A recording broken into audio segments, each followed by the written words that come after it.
Oh, it's a great, great morning, your first day in heaven when you stroll down the golden avenue.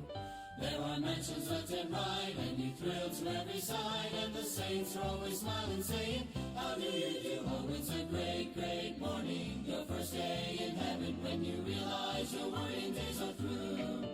You'll be glad you are not idle, took time to read your Bible, it's a great morning for you. Amen. Good morning po sa ating lahat and happy Monday morning. Panginoon po, Teacher John and from CBDC Singapore Outreach Training Ministry ng CBDC Central Laguna under the leadership of our pastor, Dr. Eddie. Amen. And I'd like to greet each and every one of us sa member ng Outreach. Happy 16th anniversary kahapon. Amen. What a blessing na aming nasaksihan ang pagpalaan ng Panginoon. Amen. Sa aming celebration. Right, so bago natin mapakinggan ang salita ng Diyos, tayo po muna ay bukas po sa panalangin. Let's bow our heads to prayer. Father in heaven, Lord, we bless you. Lord, our hearts are glad, grateful, Lord God. We are rejoicing for the victory that you've given us yesterday. Thank you, Lord God, for the visitors who came. And thank you, Lord God, for the members who poured out their hearts, Lord God, and also put their hands to work to have our victory, O Lord God, for our 16th anniversary. Thank you, Lord God, for being with us. Thank you for our pastor and also for our guest speaker, Preacher Jay from Taiwan. Thank you, Lord God, for the joy, O Lord God, of knowing that you've been with us for 16 years, O Lord God. And thank you for your faithfulness. Thank you for your goodness, O Lord. And thank you for the good night rest. Thank you for giving us another day for us, O Lord God, to spend with you and also to start it right by listening to your word this morning. May you bless the message we're going to hear. May you use your servant, O Lord God. Give me words to say, empower me, and make me a blessing, Lord God, to your people. My heart desire is for them to lift you up and to glorify you for the blessings that they will receive. And I pray, O Lord God, for victory, one that will bring honor and glory to your name. In Jesus' name we pray. Amen and amen. Okay, let's open our Bibles, please, in the book of First Timothy. First Timothy chapter 1. First Timothy chapter 1, very common verse in verse 12. First Timothy chapter 1 in verse 12. Sabi po dito, and I thank Christ Jesus our Lord, who had enabled me, for that He counted me faithful, putting me into the ministry. Sabi niya, I thank Christ Jesus our Lord, who had enabled me, for that He counted me faithful, putting me into the ministry. Today is Ministry Monday. Amen. Sa ating live stream, I'd like to speak about the subject, ministry is worth it. Ministry is worth it. Amen. Tayo po muna ay manalangin. Father in heaven, Lord, we bless you. We thank you for the passage that we have read. Thank you for your word. And bless us now, O Lord God, as we study, O Lord God, your word. And may we encourage, O Lord God, that for all the the the efforts, O Lord God, that your people have went through, O Lord God, everything is worth it, and ministry is worth it, O Lord God. Help us to understand what this message, O Lord God, has for us. And I pray, O Lord God, that for victory to come to your people, to honor and to glorify you. And all of these things we ask in Jesus' name I pray. Amen. Ministry is worth it. So just like ang and to think, we are living in Singapore. We are having this ministry in Singapore na kung saan everything is kumbaga everything is moving, constant constant movement, 'di ba? At there are ups and downs and challenges, 'di ba? There will be frictions, but still, throughout the years, nandito pa rin tayo, nandito ang outreach, amen, for those 16 years. And it's a blessing, it's a milestone, para sa atin. Now, we were able to have 156 in attendance. We were also able to witness, all around 60 of them went forward, and received Christ as their savior.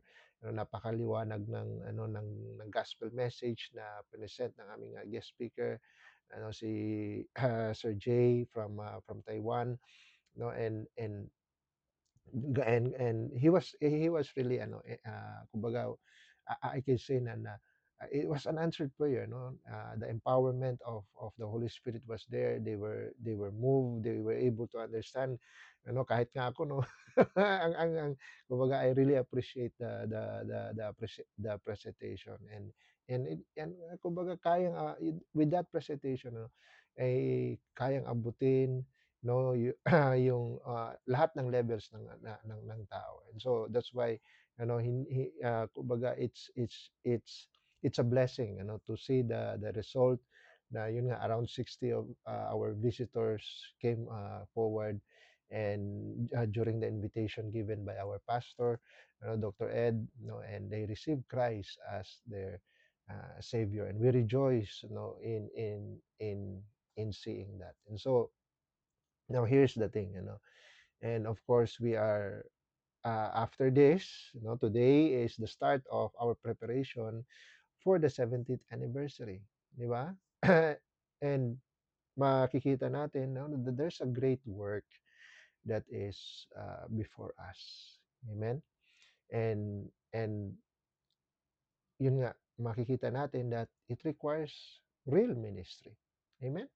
And if it's real ministry, kailangan, ano, uh, kailangan ng sacrifice, kailangan ng cost, di ba? We will be dealing with people alongside their problems, and di ba, alongside their heartbreaks, and we will also have heartbreaks of our own, di ba? We will be enduring many spiritual warfares, many spiritual battles, di ba? We will be facing this almost, kumbaga, you know, uh, maybe immediately. Ang diablo, hindi ka bibigyan ng break, o dahil katatapos mo lang katatapos lang ng anniversary niyo, hindi muna kayo abalahin, sige pahinga muna kayo, no, hindi po ganoon, ano. Hindi po mag-aantay ang mga challenges, hindi po mag-aantay ang ang tawag dito, ang responsibilities natin. Amen? And ito, together with the rejoicing na meron din tayong responsibilities, like following up our visitors, 'di ba? And of course those visitors, and kumbaga, kung nung pagpunta nila nung unang pagpasok nila, there will always be questions in their hearts, what has this church, what does this church have for me, di ba? Maaring, kumbaga, iniisip nila na maybe we will just be exploiting their time, their resources, yun nga yung na-brought up ni Sir Jay kahapon, na kumbaga baka isipin niyo na kami nagre-recruit lang, and but thank God, na naipaliwanag kahapon that it's really, now, kumbaga, it's, na mali yung iniisip nilang recruitment, because ang what we have to offer is not another church, another religion, it's not another social group, no, but rather we are presenting Christ.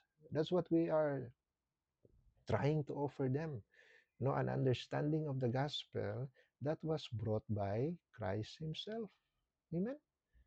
And so, kumbaga, and with that in mind, mga kapatid, especially for the members, I'd like to encourage you, let us guard our heart. Amen. Especially for the next, coming weeks.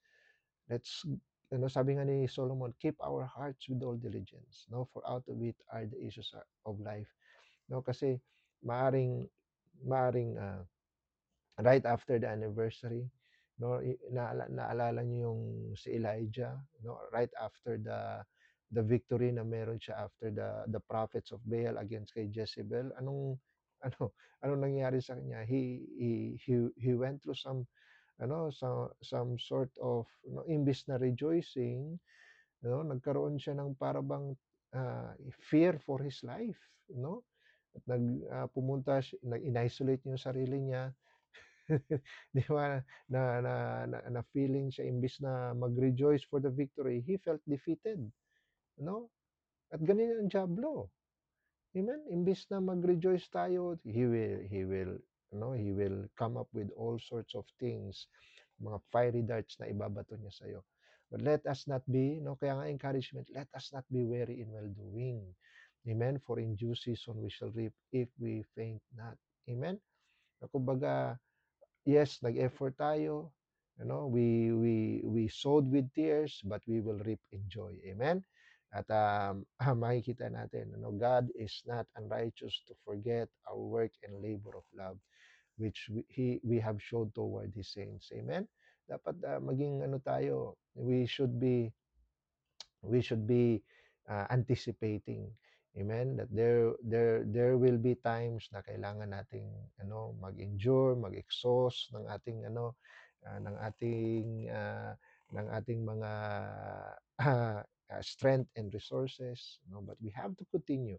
Amen. Why? Because ministry is worth it. Let me give you 3 points, mga kapatid. Number one, we recognize the strength that God supplies. Amen. Why is ministry worth it? Because nagsusupply ang Panginoon ng kalakasan.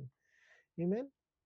Kumbaga, at ma-appreciate mo na habang ikay tumatagal sa ministry, patuloy ang biyaya, patuloy ang kalakasan, patuloy ang kagalakan na binibigay ng Panginoon dun sa mga naglilingkod sa kanya. Amen. I mean, for Apostle Paul, for everything that he went through, he did not rely on his own human skills, human gifts, or human charm, kung meron man, di ba? Ang tanging nagpa-survive sa kanya, why? Because he was fueled entirely sa power na galing sa Panginoon. Amen. I mean, nung time na siya ay nagkasakit, no, instead na ma-discourage siya, instead na magsawa siya, instead na manlamig siya dahil nagkaroon siya ng thorn in the flesh, pero nung nanalangin siya sa Panginoon, ano, sinagot siya ng Panginoon that my strength is sufficient for thee. Sige, tingnan natin yung verse, 2 Corinthians chapter 12. 2 Corinthians chapter 12. Sabi sa verse 9. 2 Corinthians 12 in verse 9, sabi dito, and he said unto me, my grace is sufficient for thee, for my strength is made perfect in weakness. Most gladly therefore, no, sabi niya, instead na siya ay ma-discourage dahil hindi tunugon ng Panginoon ng panalangin ko. Sabi ko, ang panalangin ko, tanggalin yung thorn in the flesh. Ang sagot ng Panginoon is sapat na ang kanyang biyaya. Hindi tinanggal yung thorn in the flesh, mag-quit na lang ako. Hindi naman ako answered prayer. Pero nung sinabi ng Panginoon ang katugunan, nung binigay ng Panginoon ang katugunan, binigay ng Panginoon ng sagot, sabi niya, well, most gladly therefore will I rather glory in my infirmities, in my weakness, that the power of Christ may rest upon me. Therefore, I take pleasure, no? Ito'y double conclusion, no? Nag-conclude na nga siya sa verse 9. Another conclusion sa verse 10. Sabi niya, therefore I take pleasure in infirmities, in reproaches, in necessities, in persecutions, in distresses, for Christ's sake. It's worth it.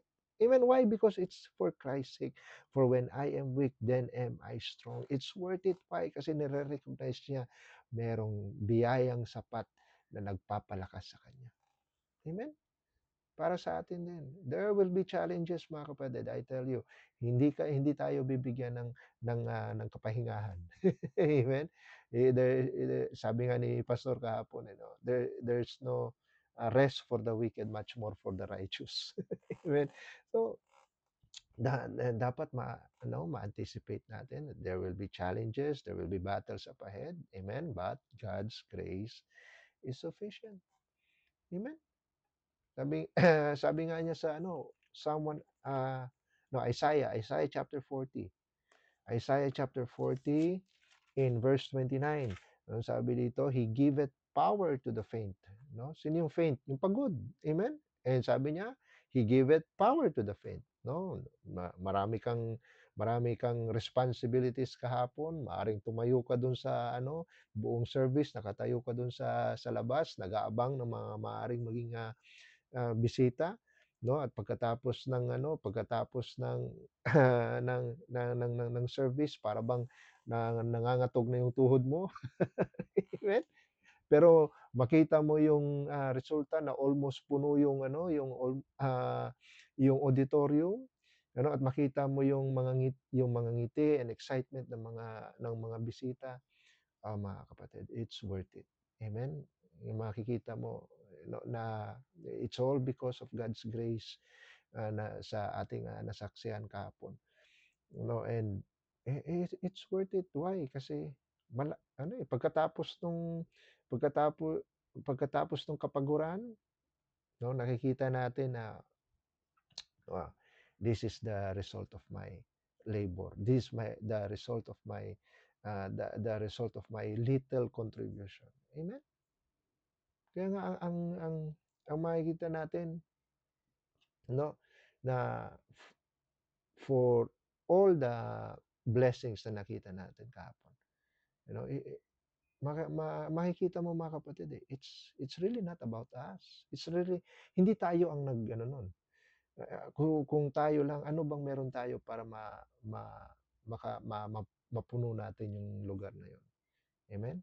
It's only by the grace of God. Kaya nga, lagi nating isipin, not unto us, O Lord, not unto us, but unto thy name give glory. Amen? Every every victory na ibibigay ng Panginoon sa outreach, the glory, mga kapatid, entirely belongs to Him. Amen? Kaya nga, kagaya na sinabi ni Paul, I can do all things through Christ which strengtheneth me.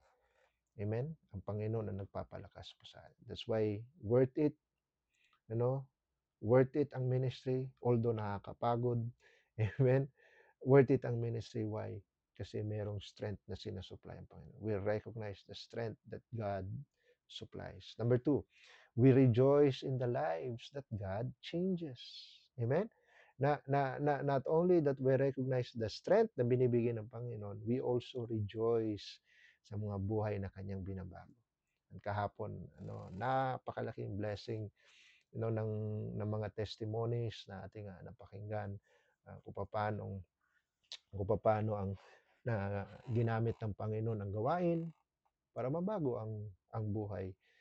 Meron tayong mga kapatiran na tumayo sa harap, nagbigay ng patotoo, na hindi lang sa mga bisita kundi pati na rin sa mga members, maaring meron na maaring may tumatakbo sa isipan.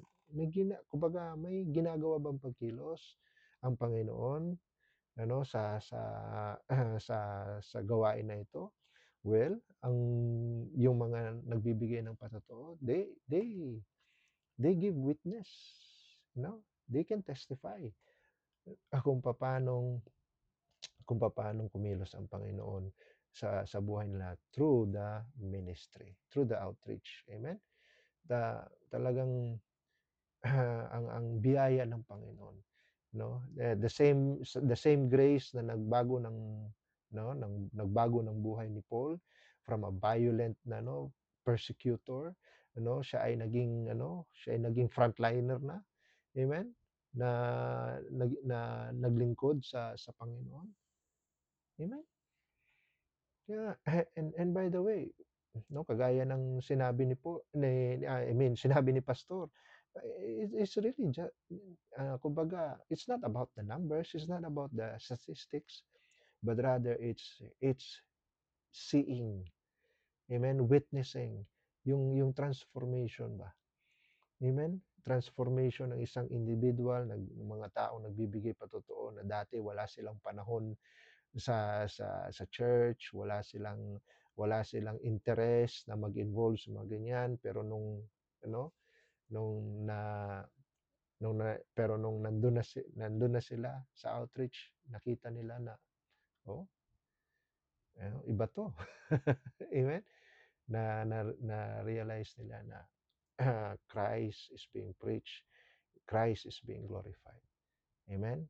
Christ is being preached na He is the one who came into this world to save sinners. At sabi nga ni Paul, I am chief. Di ba? At maraming meron nga testimony that kahapon, no, sinasabi niya he was a denier of Christ for many times. Merong nagbigay ng testimony na yung soul winner niya dati ay kumbaga hindi niya pinapansin, no? Inuusukan niya pa ng sigarilyo habang nagsi-share sa kanya, but nung nung naunawaan na nila ang message ng gospel, naunawaan nila yung sacrifice na binigay ng Panginoon para para ma matubos sila mula sa kanilang mga kasalanan. 'Di ba, yung pag-ibig ng Panginoon, yung kabutihan ng Panginoon, and dun totoo talaga yung Romans chapter 2 na sinabi dun, "The goodness of God leadeth thee to repentance." Amen? Yung ma-realize natin yung kabutihan ng Diyos. Amen? And so, we rejoice at sa susunod na Sunday, no, sino kaya yung mga bisita nating babalik, no, at magbibigay ng patotoo. And I hope, mga kapatid, let's pray, no, ipagmakaawa natin sa Panginoon, that kumbaga we will have sheaves to bring back. Amen? To bring in. Amen? Sheaves, mga bunga ng ating pagpapagal, bunga ng harvest. Amen? Ng outreach. Makikita natin, yung mga for all our efforts, it's worth it. Amen? Why? Because unang-una, balikan natin yung Matthew chapter 6, we are laying up treasures in heaven. Amen? Hindi na kailanman hindi makokorrupt ng moth, no, or hindi makokorrupt ng rust, ng kalawang, and thieves will not break through and steal. Amen? We're laying up treasures in heaven, mga kapatid. Kasi pag lalo na kapag meron tayong naimbita uli at may naidagdag sa outreach. Amen? It will be another uh, a disciple, panibagong aalagaan, amen, panibagong iti-train, balang araw makikita mo, bukod sa nagbabago ang kanyang buhay, nagbabago ang kanyang pananaw, ang kanyang behavior, ang kanyang ugali, at na, na nagbabago ang kanyang desires, na dati tinatalikuran niya ang Panginoon, ngayon gusto niyang paglingkuran. Amen? Yung dating kumbaga maganit sa pagdating sa pera, pero pagdating sa willing siyang mag-contribute, willing siyang na mag-share ng kanyang blessing, and we rejoice in that. Amen? Kasi merong mga buhay na binabago ang ministry. Amen? So number one, in the ministry, we recognize the strength that God supplies. Number two, we rejoice in the lives that God changes. Amen? And number three, the last, we reach for the blessings that God promises. Amen? We reach for the blessings that God promises. Amen? 17th anniversary is just around the corner. It's just around the corner. We have 365 days to go. 364 days na nga lang before our 17th anniversary. Amen? We should be kung gaano tayo ka thankful sa ginawa ng Panginoon. I mean, Thankful tayo sa ating mga past victories. Amen? And nakikita natin yung nawi-witness natin yung ginagawa ng Panginoon right now. Amen? And we should be looking forward sa maaari pang gawin ng Panginoon. Amen? Hindi ito 16th anniversary is not a finish line, mga kapatid. It's a how to say, it's a starting point. Amen? Para in preparation for our next yung 70th anniversary. No, kailangan meron tayong anticipation. Amen? Hindi tayo magi-enter no na right after 16th anniversary, no? We will enter into a phase of complacency. No. Amen? Hindi dapat or else we will fall into compromise. Amen? Dapat we should be the harvest is not yet done, no? That's what I want to say. The harvest is not yet done. Hindi pa tapos. Amen. It's not just the isang araw lang. No, the harvest must be continuous. Amen. So members, no, let's do some follow-ups. Amen. Ma-realize ma-realize natin na ang Panginoon, he is ready, he is willing to bless us. Amen. And also ready siya na magkaroon uli ng panibagong buhay na kanyang babaguhin. Ready tayo na ma-witnessan, I mean ma-witness, masaksihan natin yung panibagong member. Amen. Panibagong magi-involve sasama sa atin sa ministry, sasama sa atin sa soul winning, sasama sa atin sa paglilingkod sa Panginoon. Amen? Oh, wow. Makikita natin. And also mga kapatid, tingnan niyo po yung sinabi sa 1 Samuel chapter 17. 7 pala, sorry. 1 Samuel 7, look at verse 12. 1 Samuel chapter 7 and verse 12. Samuel took a stone and set it between Mizpeh and Shen and called the name of it Ebenezer. Anong meaning ng Ebenezer? Saying, hitherto hath the Lord help us. Amen? At sa itong milestone na meron tayo for our 16th anniversary, no? Dapat merong nakaukit doon, hitherto that the Lord hath helped us. Anong ibig sabihin ng hitherto? Ang ibig sabihin ng hitherto is until now, up to this point, ang Panginoon ay tumutulong sa atin. No, the Lord has been our help. The Lord had helped us. Amen? Until now. Amen? Kumbaga, pagdating ng 70th anniversary, until now, ang Panginoon ay kasama pa rin natin. Until now, ang Panginoon ay He is still, has His hand on the outreach, on the ministry. Amen? So yun yung natin no? Yung team ng ating outreach. Look at Acts chapter 11. No, this is the team of the outreach. Kung meron mang team verse, ang outreach, ang gawain dito sa Singapore, this is it, no? Makuha natin ito nung first service na na first service nung nasimulan ng outreach, at ito yung verse na ginamit ni pastor to preach that message. Sabi niya, and the hand of the Lord was with them.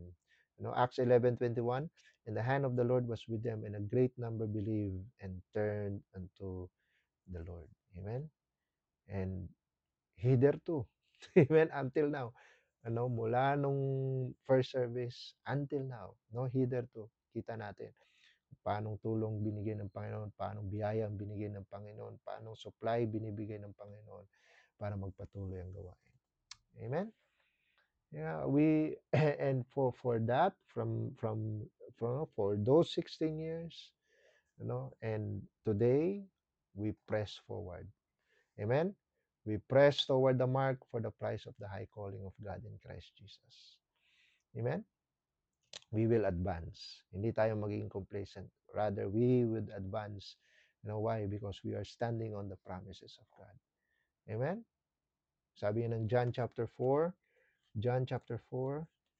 in verse 35, John chapter 4 in verse 35, sabi dito, he, sorry, 35. Oh, and say not ye, there are yet 4 months, and then cometh harvest. Behold, I say unto you, behold, I say unto you, lift up your eyes and look on the fields, for they are white already to harvest. Amen? Ano? Just kita mo yung ano yung listahan natin ng ating mga visitors. Amen? These are these are these are the fruits. Amen? Or these are the crops that are what? Already white to harvest. Amen? No, let's check up on them, follow up on them, and once again, may isa na namang individual na ma-invite natin at sasabihin natin, oh, taste and see that the Lord is good. Amen? Mga masaksihan nila din, ma-enjoy nila yung maranasan nila yung joy na meron tayo. Na tayo ay nasa ministry naglilingkod sa Panginoon. Amen? At mga bisita natin, they can experience the same joy that we have right now. Amen? So number 1, we recognize the strength that God supplies. Number 2, we rejoice in the lives that God changes. And number 3, we reach for the blessings that God promised. Amen? 16 years, it's worth it. Amen? Ministry is worth it. No? So now, we look forward. Amen? We look forward. We present our bodies a living sacrifice, wholly acceptable to God, which is your reasonable service. Diba? Reasonable lang. Why? Kasi for all the blessings that He has given us, for all the strength, for all the lives that He changed, for all the blessings that He promised, I can say ministry. We can say ministry is worth it. Amen. So let's work. Amen. Let's work. Merong there's a great work ahead. Amen. We must not come down. Amen. Let's continue working for God, glorifying God for the strength that He supplies. Amen. Type in line. Father in heaven, Lord, we bless you. We thank you for the message. Thank you for encouraging us. Thank you for the victory that we have that we have experienced yesterday. And Lord, help us not to make it a a finish line, but Lord, help us to make it a starting point for us. We are one day short in preparation for our 17th anniversary. And so we pray, Lord God, that we continue to work. Thank you, Lord God, for your grace. Thank you, Lord God, for being with us. Thank you for the strength. Thank you, Lord God, for your presence. We pray, Lord God, that you continue to work in our lives so that we can make an impact to the lives of others. Thank you, Lord God, for everything. We give you back all the glory. In Jesus' name we pray. Amen and amen. Alright, I hope naging blessing po ang message natin ngayong umaga. Amen. Batiin natin ang ating kasama.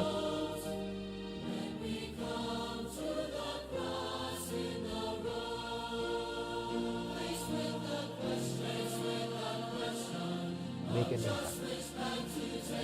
Okay, so we have Ma'am Lori Villafranco. Good po sa inyo. Sister Johnny, good morning. Sister Julie, good morning. Also kay Sister Laila, good morning. Sister Grace, good morning. Nympha, good morning. Also kay Sister kay Sister Dinah, good morning. Sister Grace, good morning kayo. Ate Cecil, good morning. Kay Ma'am Jessie Apaga, good morning po. And also kay Sister Cathy, good morning. Sister Tere, amen, good morning. Kay Ma'am Liza Olivia, hello po ma'am, good morning. Thank you po for joining us. And also kay Ma'am Jean, amen, good morning po. Thank you for joining. Sister Ernelita from Hong Kong, amen, good morning. And also kay Sister Sheena Bautista, amen, sis, good morning. Thank you for joining. And also kay Sister Joanne, kay Sister Annlene, good morning sa inyo. Kay Ma'am Maris, hello ma'am, I'm buntag. Also kay Ma'am Menchi Toledo, hello po, good morning. Sir Hernan, amen sir, good morning. Thank you for joining. Oh, Ma'am Ellie, hello po ma'am, good morning. Glad to have you with us. Sir Pops, amen, good morning. Thank you for joining. And also kay Sister Jackie, good morning. Kay Ma'am Jovi, good morning. Also kay Ma'am Irene and Brother John Ray, may buntag. Sa Midsayap, Sir Jacob Martin, hello po sir, good morning. Also kay Ma'am Rona Marcelo, good morning. Kay Ma'am Nessie Satorinas, good morning.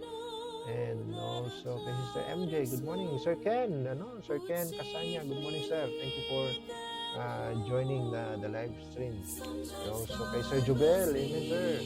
Sir Jubel Apalia, good morning. Thank you for joining. Kay Sir Rene de Velies, good morning po. Oh, kay Mama Enchi, so Mama Buntag. Also kay Sir Harold Angelo, Angelo Harold, hello po, good morning. Sir Charis, amen, good morning. And also kay Ma'am Archie, good morning. And kay Sir Dre Harold, hello po, good morning. Also kay Sister Evelyn, amen. And also kay Ma'am Chris Catalo, hello po, good morning. Mrs. Cadayona, hello po ma'am. Thank you po for joining. Amen. So, dyan po nagtatapos ang ating morning devotion. Magkita-kita po tayo sa Wednesday for our next morning devotion. Thank you for joining us this morning. Okay, tayo po magbukas po sa panalangin. Father God in heaven, we bless you. Thank you for the message. And thank you, God, for encouraging our hearts to continue serving you, Lord God.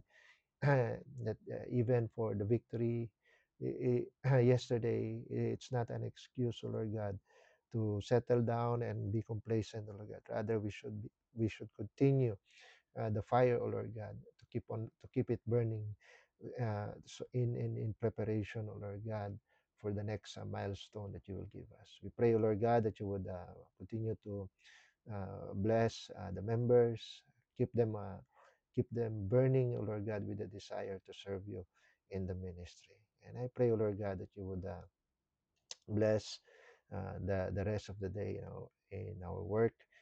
Bless, Lord God, the the members, that they would be a blessing, Lord God, to their workplace, to their employers. I pray, Lord God, there will be a great relationship with them, and a great testimony to be shown in the workplace. And thank you, Lord God, for giving us this position that we can uh, shine our lights, oh Lord God, that they may glorify you. Lord, bless our loved ones, bless especially the students. Keep them, Lord, in your provision and protection. And also bless our pastor. May continue to strengthen him, continue to guide him, continue to use him, O Lord God, for your honor and for your glory, as he serves not just the church in San Pedro, but also the missions and the outreaches. I pray, O Lord God, you continue to use his life and his ministry, O Lord God, to impact more people.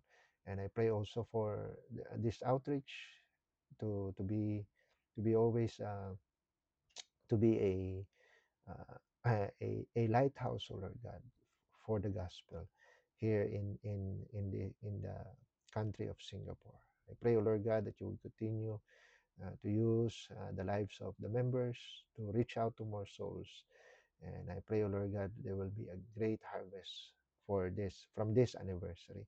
There will be fruits that will remain, and fruits, O Lord God, that will be discipled, and fruits that would be encouraged, O Lord God, to join us in the ministry. And I pray, O Lord God, for this live stream program to be always a blessing and a help to your people. Thank you for the privilege, and we give you back all the honor. In Jesus' mighty name we pray. Amen and amen. Ay, thank you po for joining. God bless you all mga kapatid. And see you sa Wednesday. But we have God's promise, just speak God bless this you all. victory. For one of these days, and it won't be long, we're gonna sing that heavenly song. We're gonna fly away. We're gonna fly, fly. We're gonna tell this world goodbye. We're gonna fly.